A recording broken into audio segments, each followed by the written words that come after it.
Grafts in periodontics. Okay, so now coming to our topic, that is autograft. And so what is autograft? It is basically a type of bone graft. It is basically a type of bone graft. So let's first see what is the definition of a bone graft.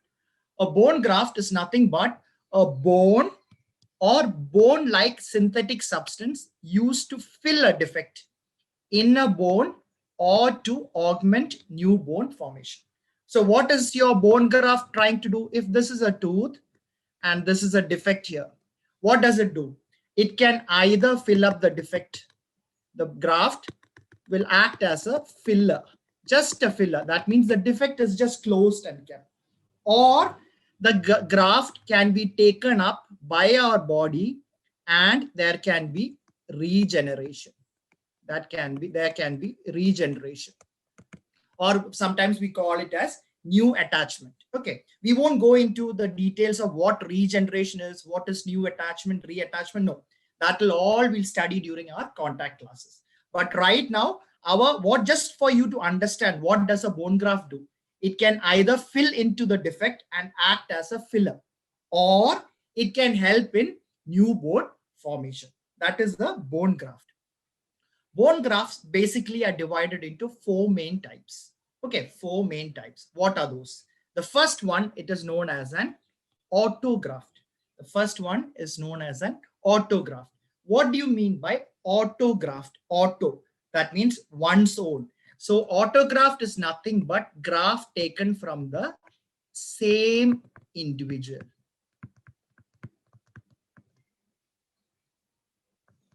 Taken from the same individual. That means if I am doing a surgery in a patient, I'll select one site from where I'll take the graft and place it into his defect. So graft is taken from the same person, placed into the defect of the same person. That is autograft. Is it clear? Same individual. Second one, it is known as allograft. What do you mean by allograft? It is a different person or a different individual. Sorry, the graft is taken from a different person, but same species. Same species. That means I'm using a graft in a patient which is taken from another individual, not from that person, but another individual, but same species, humankind. It is taken from humans. That is known as allograft. So we studied two till now: autograft, allograft. Auto means one's own, same individual. You're taking the bone, putting it back into that person. That is autograft. Allograft means different person but same species. That means you're taking it from a different individual and placing it into another individual. There are a lot of steps which goes before it can go into another individual. We'll all do that in detail later. Okay. Now, next is xenograft. What do you mean by xenograft? It is nothing but it's different species altogether. It is not even from humans. It is totally different from different species. So most commonly, the xenografts that we use are bovine origin, either bovine origin or it is porcine origin, from pigs, from porcine origin. Okay. So what are xenograft? Totally different species itself. They are taken from animals. That is xenograft. Okay. And then finally you have plast. For every terminology, you can always pick up the meaning from its words itself. Plast, synthetic. So what is alloplast? Nothing but it is plastic or it is synthetic material. Remember of plastic? So synthetic material. Okay, it is derived from synthetic, or these grafts are synthetic grafts. Okay, so I hope this is clear. Types of bone grafts. What are those? You have autografts, same individual; allograft, different person but same species; xenograft, different species like your bovine animals or porcine animals; and then you have your alloplast, that is synthetic graft materials. Till now, is it clear? Can I have a response from all of you? Till now, what is a bone graft? what does it do, and what are the types of bone grafts. Very good. Okay, very good. Now, from this itself, sometimes you will get a different way of asking the question, which is a bone derived and which is non-bone derived graft. Very simple. All these are bone derived. These are all derived from the bone. This is the only one which is non-bone derived because it is synthetic. Mostly taken from corals, hydroxyapatite crystals, all those things are what these alloplast are. So you have bone derived and non-bone derived. This is another way of classifying it. Okay, so this is all you need to get from this first slide.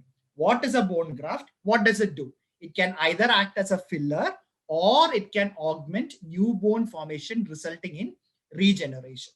Okay, then what are the types? We have four main types. You have autograft, allograft, xenograft, and alloplast. They can be either classified as bone derived or non-bone derived. Okay, now one question I want to ask, other than this, there is sometimes one term which pops up in your questions that is known as isograft. That is known as isograft. Can anyone tell me what is this? What isografts are? What are isograft? Anybody can tell me what isograft is?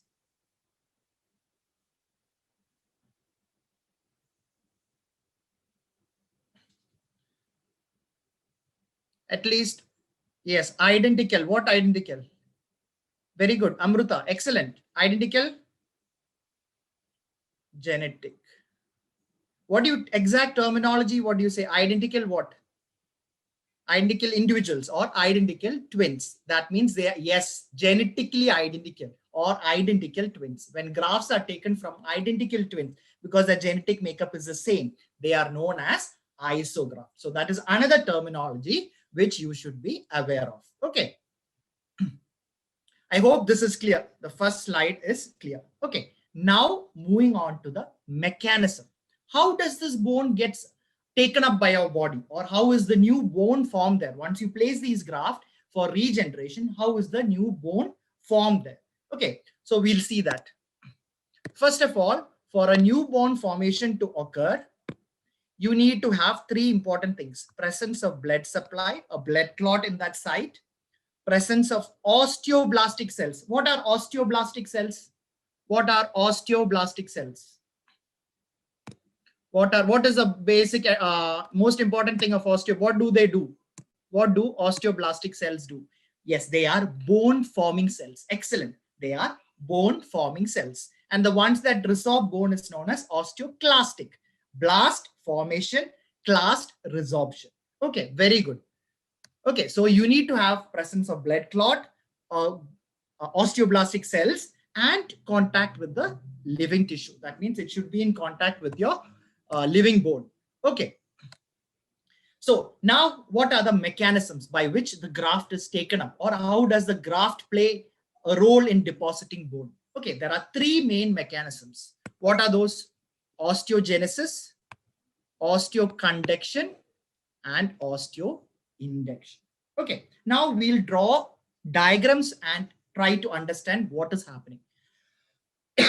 Okay, so this is a contained bone defect. Imagine this is the contained bone defect, walls on all sides. So what, all three walls are present. So if all of you have attended my lecture in bone defects, no? So tell me, if three walls are present, what do you call that bone defect? Or whoever was present for my lecture, can anyone tell me, when all three walls are present, what do you call it? One wall defect or a three wall defect? What do you call it when all three walls are present?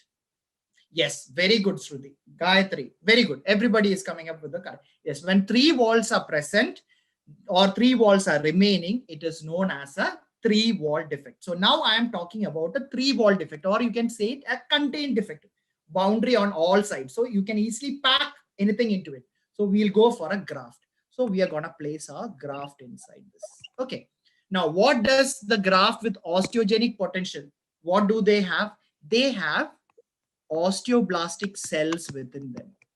They have osteoblastic cells within them. What does this osteoblast cells do? We already studied. They lay down new bone. they deposit new bone in the defect. So what is osteogenesis? Osteogenic property, or what when you say a graft is osteogenic in nature, what do you mean by that? What you should understand from that is that these grafts will contain osteoblastic cells. These will contain osteoblastic cells and they will deposit bone. Excellent. Yes, Rudy. They will form bone. From how? Because the graft itself have osteoblastic cells in them. So it is known as osteogenesis. Okay, that is the first type or first mechanism by which bone is deposited by the graft. Then the second one is known as osteoinduction. So again, you're placing the graft in the defect. Now, what does osteoinduction or graft with osteoinduction do? What they do is that they release certain mediators or certain signals from these graft. Certain signals are released. What are those signals which are important in bone formation? They are known as BMPs. Bone morphogenic protein. Bone morphogenic proteins. They are known as bone morphogenic proteins. They are known as bone morphogenic proteins. Now, what do these signals do, or what do these chemicals do? They will act on your surrounding cells. Surrounding cells, that is your, which are those surrounding cells which are there in your bone? Like your osteoprogenitor cells or your undifferentiated mesenchymal cells. They will act on them and they will convert them into osteoblast. So what is BMP doing? BMP is acting on undifferentiated mesenchymal cells. They are acting on undifferentiated mesenchymal cells and they are converting them into what? They are converting them into osteoblast. Now, what will this osteoblast do? This osteoblast will lay down bone, resulting in new bone formation. Okay, so that is osteoinduction. So what is it basically? It is a chemical process. So in some, normally what comes is the question comes is with the definition, and you have to identify whether it is osteogenesis, osteoconduction, or osteoinduction. So in definition, if there is chemical signals, chemical molecules, chemical process, immediately you should think about osteoinduction, because it is a chemical process by which signals are released. What signals? BMPs are released. What does this BMP do? They act on undifferentiated mesenchymal cells, osteoprogenitor cells, convert them into osteoblast, and this osteoblast will lay down bone. Okay, so that is osteoinduction. You're inducing something, chemical process. Okay, and then finally, let me just take this out. And then finally, you have the last one, that is your osteoconduction. Again, 3-wall defect. You're placing the graft in it. Okay. From the term itself, conduction, it is acting as a conductor. Or for example, just think like a bus conductor. What does a bus conductor do? He calls all the travelers and puts them inside the seat. He wants to fill up the seat. The same way, what does this graft do? A graft with osteoconductive property. It will act as a scaffold. It will act as a scaffold. Okay, it will act as a scaffold. And what it will do? It will allow the osteoblast and the blood vessels to come into it, to sit on it and lay down bone.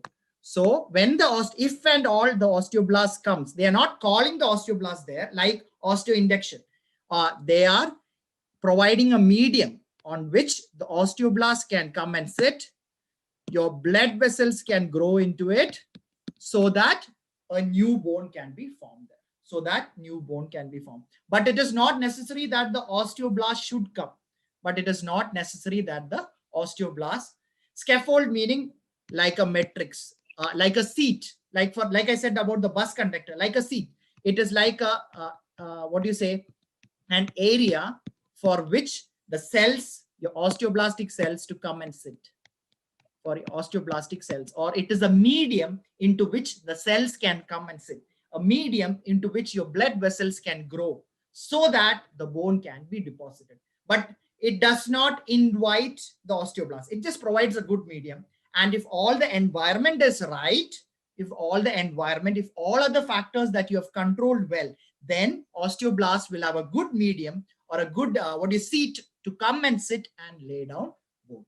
That is osteoconduction. So basically it is acting as a scaffold. It is acting as a bus seat. It is just acting as a seat.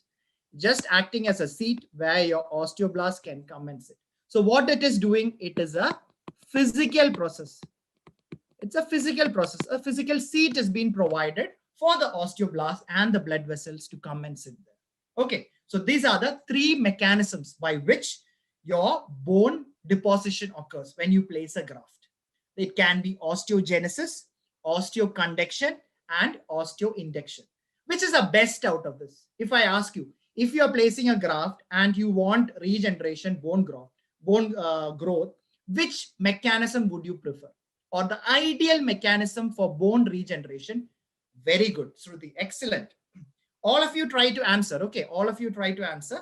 Yes, very good. It is osteogenesis. Because why? Here already the blast cells are there. So almost you are certain that you will get bone deposition. Okay, which is the least one which we would prefer? If somebody asks you, which is the least mechanism or the process by which you want grafts to be taken out? Very good, osteoconduction.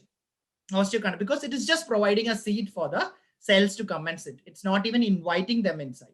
Okay, just a good seat, a very good furnished seat. Whether it comes and sits is a different matter. Okay, very good. So I think you understood the concept. Osteogenesis, osteoinduction, and osteoconduction. Is it clear? So that I can move on to my next slide. Is it clear? Okay, very good. So we will move on to our next slide. Okay, all the comments are okay. It's clear. Just going through the comments. Okay, yes, very good. Okay, so now we'll just go through some of the ideal properties. What should be the ideal properties of a graft? Ideal properties. Okay, it's not necessary that every single property should be present, but most of them should be present. It was given by Gross. Okay, it was given by Gross in 1997. It should be biocompatible. That means it should not produce any kind of immune reaction in your body. Any kind of unnecessary immune reaction it should not cause. It should be biocompatible. It should act as a scaffold for newborn to form. Now I told you what a scaffold is, a seat. Be resorbable in long term and have the potential to be replaced by your host bone. That means we are expecting the graft not just to act as a filler, but later it to be replaced by body's own bone. So that we are expecting it to have an osteogenic potential or an osteoinductive potential. Okay. It should be osteogenic, radio-opaque. Why radio-opaque? So that we can analyze, or every time when we do studies, we cannot open up the flap again after 6 months to see whether the bone has filled up or not. It's not ethically correct in every case. Okay, you cannot do that. You won't get permission from your ethics board. When you do studies and all, you'll understand. So how do we, as a postgraduate, when we were doing, I used to analyze it by taking radiograph. So it should be a radio-opaque material so that we know the graft is intact. It has not been resorbed out or not sequestered out. So it should be radio-opaque. So we can identify it. Be easy to manipulate. It should be easy to manipulate, to control while you're placing it. Non-allergic in nature and should not support any growth of pathogen. Okay, I think that is a very clear-cut slide. So I'm not going to talk much on it anymore. Now we will go into our topic for today. That is, out of all the grafts, today we will just learn about autografts. Okay, just autografts. Okay, coming to autografts. It is considered as the gold standard of all graft. Very, very important. Because in perio, you will keep getting this question. What is the gold standard of graft? What is the gold standard of GTR? Okay, so when we come for our regular classes, whenever any topic comes with gold standard, I will always read it out to you. So you have to make specific notes and keep it so that every time you know, okay, this is the gold standard for this. This is the gold standard for this. And it's been asked Gold standard for this. What is it? Okay, so autogenous bone graft is the gold standard. What do you mean by gold standard? It is based on the results of this graft. Every other graft is analyzed. Every other graft is compared to. Okay, every other, like for if we talk about cricket, everybody compares to Sachin Tendulkar. What his scoring rate is, what his centuries are, like that. Here, when we place all grafts, we will all compare it to autogenous bone graft. So he is the master of it all. Okay, autogenous bone graft, gold standard. Gives more predictable result. Okay, it gives more predictable, very important thing. Contains live osteoblast and osteoprogenitor stem cells, heals by osteogenesis. Okay, the important thing of autogenous bone graft is they have all three potentials. They are osteogenic, they are osteoinductive, and they act as a scaffold also. So they are osteoconductive also. You understood? So they have all the properties in them. Okay, so they are osteogenic, osteoinductive, and osteoconductive. Okay.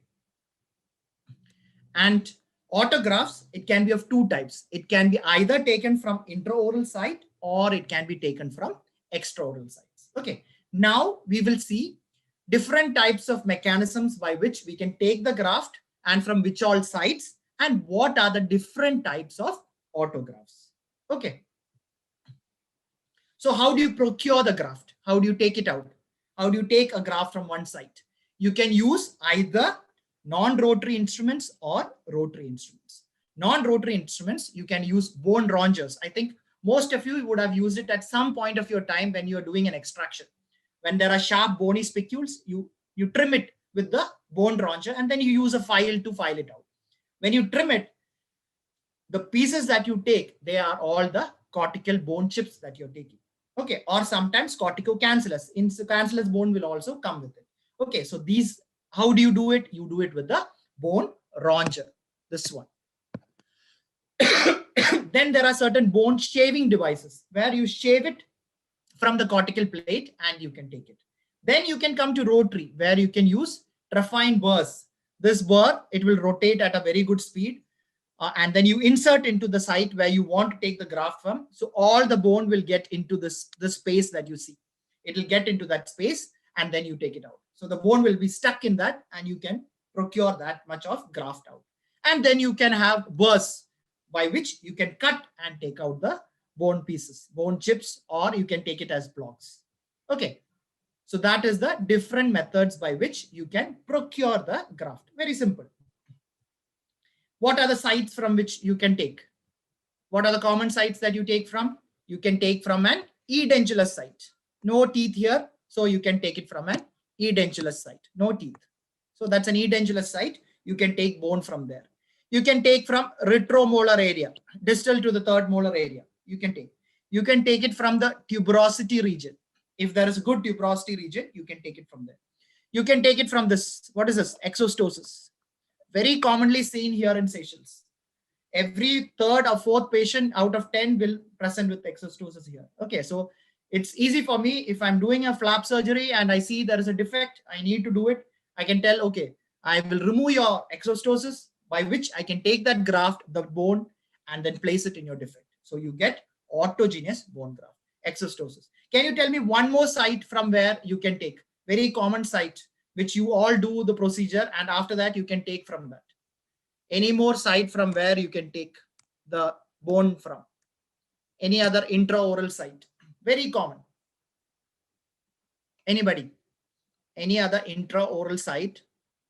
Very good. Oppo. I don't know your name, but Oppo Reno 2. Very good. Yes.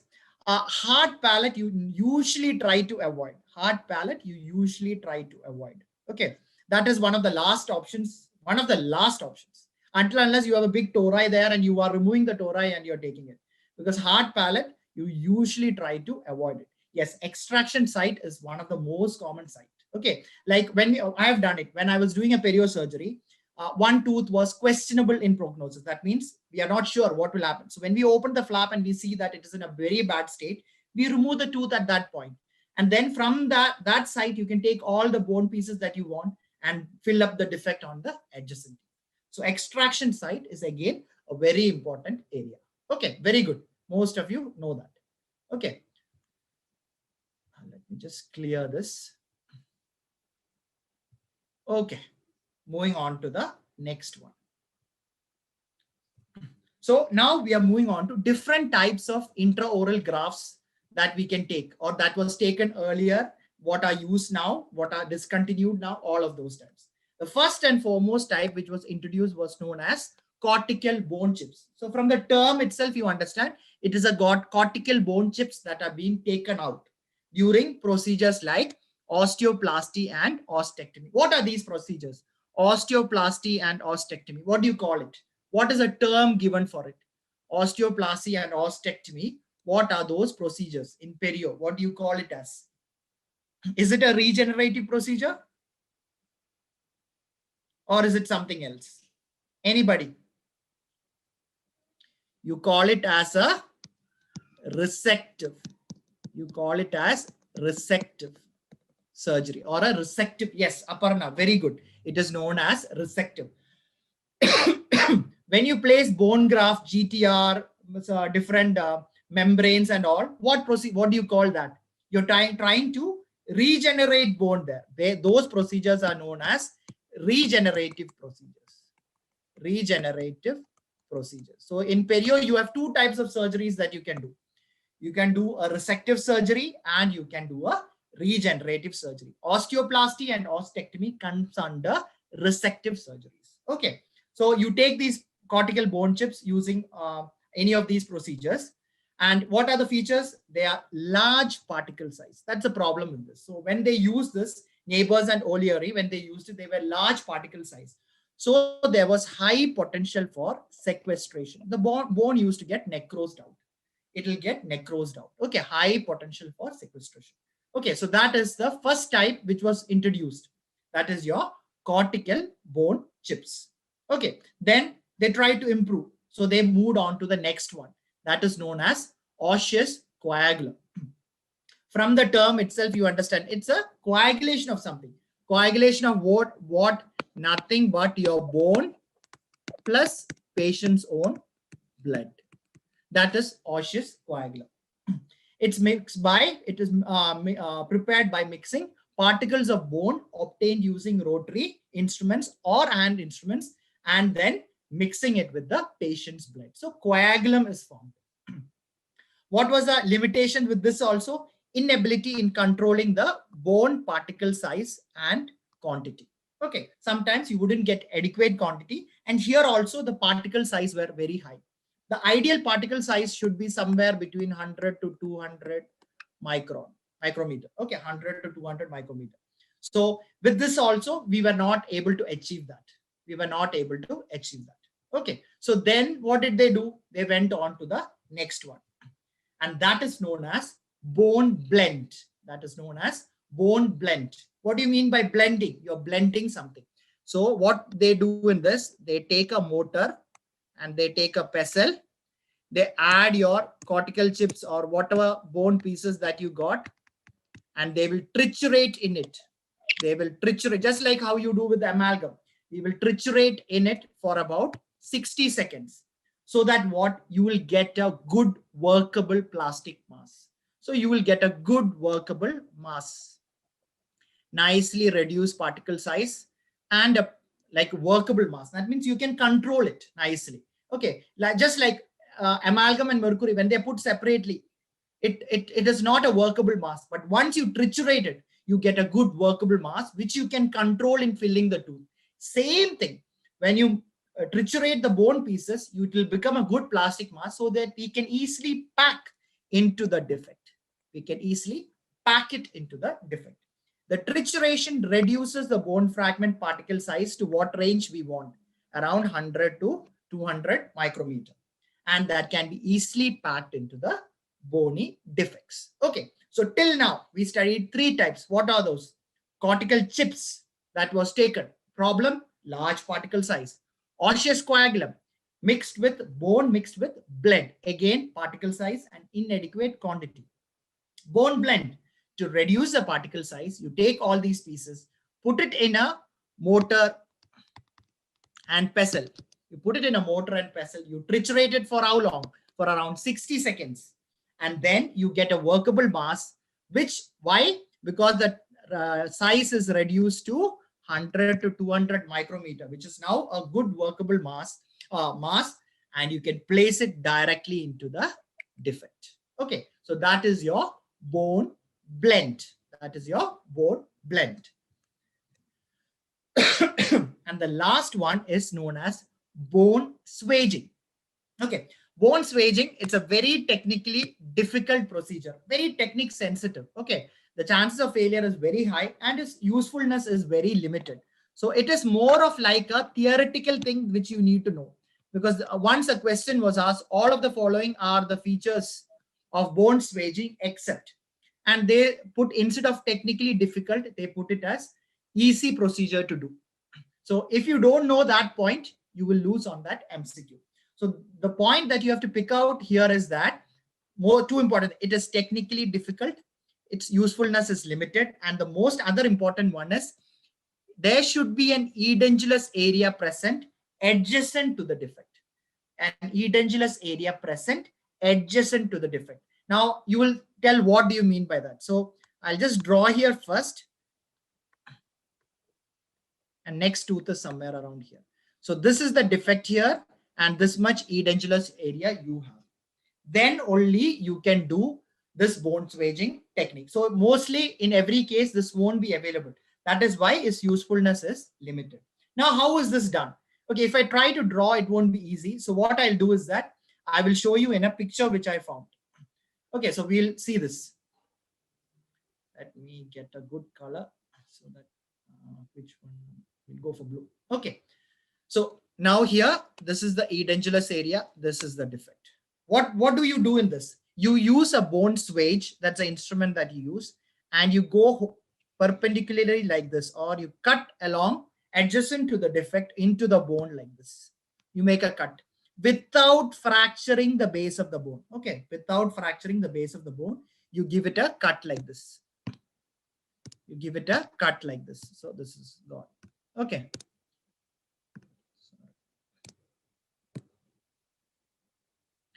You give a cut like this, and then your aim is nothing but to push this fragment closer to this root surface without breaking the base.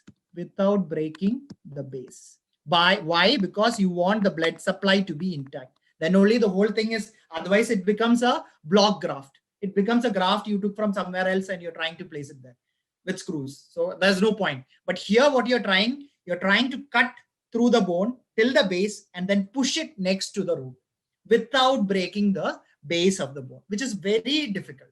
And finally, you will get an end product like this. So this whole defect is now covered. And this defect will heal by secondary intention. That will heal by secondary intention. Blood will get filled into it and then bone will form there. Okay, it will heal by secondary intention. Okay, so that is bone swaging.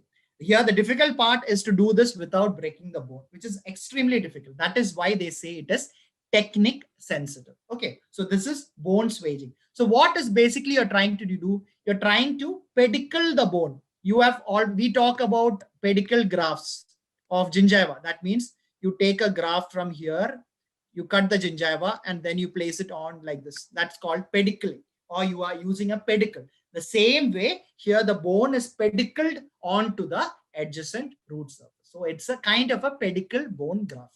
Okay. No need to go into so much of details because the questions that you will get mostly is upon the technique sensitivity and the importance of the base not fracturing so that the blood supply is maintained. Okay, so every single topic, there are few important concepts that you should grasp and it should be clear in your head so that when you go forward, when you get 3 or 4 questions, which is like into the concepts they go, you should be able to answer, and you will be only able to answer if you get the concepts right. Okay, I hope this bone swaging is clear. Okay. Now moving on to the extraoral. Extraorally, most commonly we take from iliac site and from tibia. From tibia is where we normally take. But nowadays, extraoral iliac autografts for periodontal regeneration or periodontal grafting, it is not done anymore due to certain problems. What are those problems? based on different studies and different analysis, what they have seen is that some of these, when you place these iliac graft, they result in root resorption. Okay, extraoral iliac graft, they result in root resorption, post-operative infections, tooth loss and sequestration, varying rates of healing. It's not normal process of healing. That keeps varying. Rapid recurrences of the defect. And most important, patient compliance to take from an extraoral site. And it is difficult in procuring the graft material. Here, this is a X-ray of a tooth which has been grafted with, that's taken from a clinical textbook, which has been grafted with an iliac graft. Okay. And look what has happened to it. Look what has happened to it after some time. The whole root, can you see here? There is a wedge-like defect here. There is a wedge-like defect here, wedge-like defect here. Look at the defect here on the canine. There is root resorption. Okay, so that is one of the most common drawbacks because of which this is now not in use for periodontal regeneration or periodontal grafting. We normally don't use. Okay. And now coming to what is the advantages and disadvantages. What is the most important advantage? Osteogenesis. We know that it has osteoblast in them. So it is the one of the best or the gold standard, promotes osteogenesis. Risk of disease transfer is avoided because you are taking from the same individual only. No immune reactions. All that area is covered very easy and it can be easily procured. What are the disadvantages? Most of the times you will have inadequate material. You will take the graft, you will do everything, and when you place it in the site, what happens? You will see that the graft is not enough. You can't go back again. So in those situations, what do you do? Can anyone tell me? Has anyone seen a periodontal surgical procedure in your college? Anybody seen any kind of resective or regenerative procedures during your internship? Anybody? That's sad. Nobody has seen any perio procedures. Okay, so when it is an inadequate material, what normally we do is that we mix it with other kind of grafts which are available, like your allografts, alloplast. You mix it with that and then you place it in the defect. Okay, so inadequate material, second surgical site, very important. You have a second surgical site, and patient compliance. Sometimes the patients won't be ready to have a second surgical site in them. Okay, so these are the advantages and disadvantages of autografts. Advantages and disadvantages of autografts. Okay. Sir, we can give artificial bone dust if there is inadequate. Yes, yes, you can mix it with artificial bone and then place it. Okay, very good. So now we have seen the most important things. Bone swaging again. Okay, we'll just go to that picture again before I go into the questions. Huh? Somebody has asked for bone swaging again. Where is that? Okay. See, this is a technique which has not been practiced. I can guarantee you most of the periodontists won't do this. Okay. But just for your theoretical knowledge, first and foremost points that you need to know. The defect has to be present next to an edentulous area. Very important. Then only you can do this procedure. Okay. Defect has to be close to the edentulous area. What do you do? Into this, when you see the defect like this, first you place a cut like this. Okay. And then you use a bone swage and push into that cut and extend it till the base and then push this pedicle bone. See, this much of bone is now separate and you push it towards the root surface. Now, how this is possible, if you ask me, you should understand that the bone is a more pliable material than anything else. Okay, in that environment there. Okay, so actually you can work with it. It is more elastic than you think, the bone. So you can make a good cut vertically like this so that you have pedicled it now. Now it is free like this. And then you push it towards this side, towards the roots defect where it is present. So you are pushing it. Now see, from here, they are pushing it slowly, slowly, slowly without breaking the base because you want the blood supply to be continuous. If it breaks, then it becomes a block, a simple block, which our purpose is not solved then. It's gone. So without breaking the base, you push it, push it, push it towards this side, towards this side, towards this side. So from here, it moved this much, then this much, till it is adjusted onto the root surface like this. Till it is adjusted onto the root. So now This defect which was present, it is now covered. Whereas what do you get here? You get here a wound, a new wound here. A new wound is formed, which will get healed. Blood will get, like a normal healing, blood will get filled and it will be replaced by bone. Okay, so this defect is now covered with the bone that you pushed, and this defect will get covered by healing. Is it clear now? Bone swaging. Can I get a response? Sujay and Shruti. They are the two who asked for bone swaging again. Is it clear? I'm just waiting for your response. Huh? Is it clear? Okay. So, like I said, the points that you need to take from the defect has to be adjacent to an edentulous area. There should not be any break in the base so that the blood supply is maintained. And the most, it is a very technique sensitive procedure. It is a very technique sensitive procedure. Okay. Okay, very good. So we have finished the theory. Now we will go into the questions. Okay, we'll discuss 5 questions related to this only, so that now you have understood it. It will be easy for you to answer them. Question number 1. Pedicle bone graft is also termed as. Pedicle bone graft is also termed as. Very good. Now you all know, we saw what we are doing. We are putting a cut. Without breaking from the base, we are pushing it towards the tooth surface.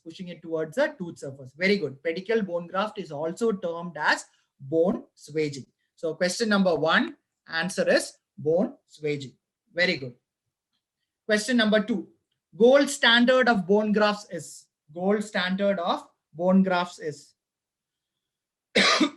Yes, very good. Again, easy. Gold standard of bone graft is autograft. Excellent. Question number B, answer is 2. Question number C. All of the following are features of autografts except. All of the following are features of autograft except biocompatible, may show mild immune rejection, bone graft uptake is by mechanism of osteogenesis, second surgical site is required. Some of you have written 4. All those who have written 4, tell me you're taking from intraoral site, but it needs to have a second surgical site, right? Then only you can take it from there. So there are 2 sites I told in relation to the advantages and disadvantages. There is a second surgical site. That is why some of the patients won't prefer it. They'll say we'll go for any kind of synthetic graft. Okay. So which is the answer? Should read all 4 options. Biocompatible, yes. May show mild. They put that mild in front of that immune rejection just to confuse you. There is no immune rejection because it is taken from your own body itself. Okay, so autografts show no immune reactions. They show mild inflammation. Okay, because it's a wound. So it can show mild inflammation, but not immune rejection. I hope it is clear. Those who said 4, remember there is always a second surgery. Even if it's an extraction site, it's another site, not from where we are doing the surgery. Okay. If you're taking from the retromolar area, you're cutting open that site. It's a second surgical site. If you're taking from the tuberosity, it's another surgical site. Okay. So you will have a second surgical site. And that is one of the disadvantages. Okay. So all of the following are features of autografts except it may show mild immune rejection. Answer is 2. May show mild immune rejection. Okay, this is the answer. Question number 4. The mechanism by which the graft provides a structure, surface topography that permits cellular attachment, proliferation, and migration is known as. Basically, it is acting as a good seat. What is seat? It is a conductor, allowing osteoblasts to come and sit here. Very good. Osteoconductive. It is osteoconductive. If it was saying a chemical mediators, then you will go for osteoinductive. Okay, very good. Very good. So question number D, answer is osteoconductive. And if it is chemical, yes, Shruti, it will be inductive. If anywhere you see in the question chemical molecules, chemical signals, or if they directly put BMP, then nothing to worry. You know the definition is for osteoinductive. So always in definition, look for the most important points. Catch a hold of that and then base your answer. Okay, very good. Question number, last question. Which of the following types of graft results in root resorption or is associated with root resorption?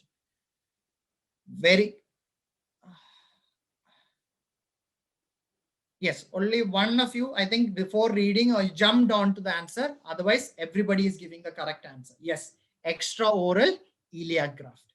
Extraoral iliac graft. We studied that. They show root resorption, sequestration, then different rates of healing. All those are the drawbacks of that. And that is why we don't use it anymore for periodontal grafting. Okay, but you have still extraoral sites that are used by oral and maxillofacial surgeons. Okay, for different type of grafting. Very good.